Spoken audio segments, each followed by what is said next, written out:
សួស្តីអ្នកថ្ងៃនេះខ្ញុំមាន iPhone 16 Pro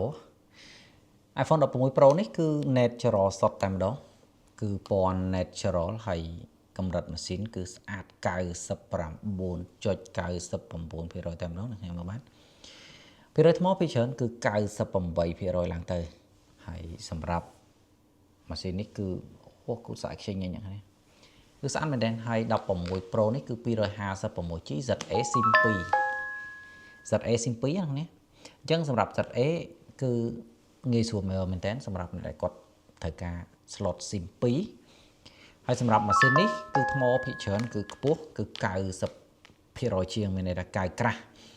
ហើយខ្ញុំមានតែ3ដើមនេះទេ 256G ហើយយើងផ្ដល់តម្លៃឲ្យអ្នកគ្នាតែ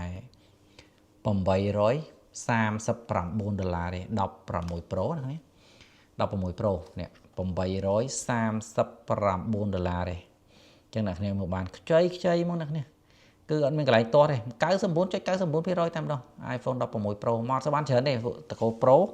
ហើយយើងក៏មិនសូវយកច្រើនដែរដោយសារប្រភេទ Pro នេះវាតូចសម្រាប់អ្នកដែលគាត់ស្រឡាញ់ទេមានន័យថាគាត់អត់សូវចូលចិត្តធំអ្នកគ្នាអាចមើលអាទូចនេះបានហើយបើគុណភាពអីវ៉ាន់វិញអ្នកគ្នាអាចមើលបានគឺភ្លឹងបែបនេះតែម្ដងគឺខ្ចីមកហើយសម្រាប់ពណ៌ natural យ៉ាអាហ្នឹងវាតាមអ្នកចូលចិត្តអ្នកខ្លះក៏គាត់ចូលចិត្ត desert អ្នកខ្លះក៏គាត់ចូលចិត្ត natural ហើយភាគរយថ្មគឺកប់ហើយម៉ាស៊ីនគឺស្អាត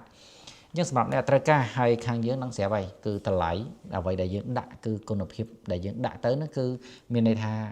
គឺតម្លៃតែមួយហ្នឹងទេតម្លៃស្អាតប៉ុណ្ណឹងហ្មងអញ្ចឹងអត់ពិបាកអ្នកគ្នាពិចារណាទេមានន័យថាអ្នកគ្នាចង់ទិញ16 Pro 256G ក្រិត A ស្អាតគឺអ្នកនេះទិញនៅក្នុងតម្លៃប៉ុណ្ណឹងហ្មងអញ្ចឹងវាងាយស្រួលសម្រាប់អ្នកដែលគាត់មើលក្នុង page អ្នកដែលមើលក្នុង page ខ្ញុំគឺអត់ខាតពេលទេមានន័យថាតម្លៃខ្ញុំដាក់ទៅគឺជាតម្លៃលក់អីហើយមួយទៀតគុណភាពដែលខ្ញុំដាក់ទៅគឺមានតែមួយតម្លៃហ្នឹងទេអញ្ចឹងអត់បាក់មកទិញត្រូវតម្លៃផ្សេងតម្លៃទេអត់មានទេអ្នកមែនទេណាគឺខ្ញុំលក់តាមមួយតម្លៃទេគឺអត់មានតម្លៃ2 3ឲ្យអ្នកគ្នាពិបាកគិតទេមកដល់ត្រូវថែម50ថែម100ថែមអីអត់ទេគឺអត់តែម្ដងអរគុណច្រើន